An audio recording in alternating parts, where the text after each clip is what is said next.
ГСП онлайн. Городские новости сейчас. Пятница, 14:30, гуманитарно-педагогический лицей. Круглый стол «Я будущий педагог». Участники – ученики 9 и 11 классов. Будущие учителя представляют свои материалы на тему «Почему я выбираю профессию педагог». Одна из девятиклассниц показала презентацию «Учитель изобразительного искусства». Свой доклад девушка начала со слов «Я очень люблю детей и могу их научить искусству». Я считаю, что это специалист, который осуществляет обучение и воспитание личности ребенка. И, безусловно, учитель оказывает огромное влияние на формирование личности, и никакая техника не сможет заменить влияние учителя. Проект «Я будущий педагог» существует уже второй год.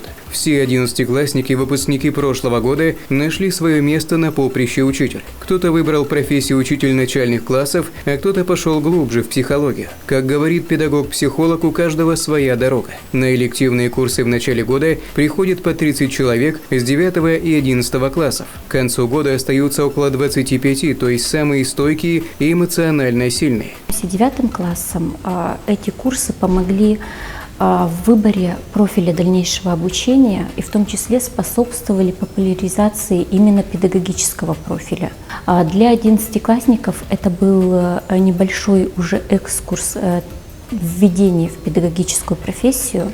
Выпускникам ГПЛ некоторые вузы предоставляют целевые места для дальнейшего бюджетного обучения по профессии. Кроме того, после получения диплома молодых специалистов ждут в родном ГПЛ.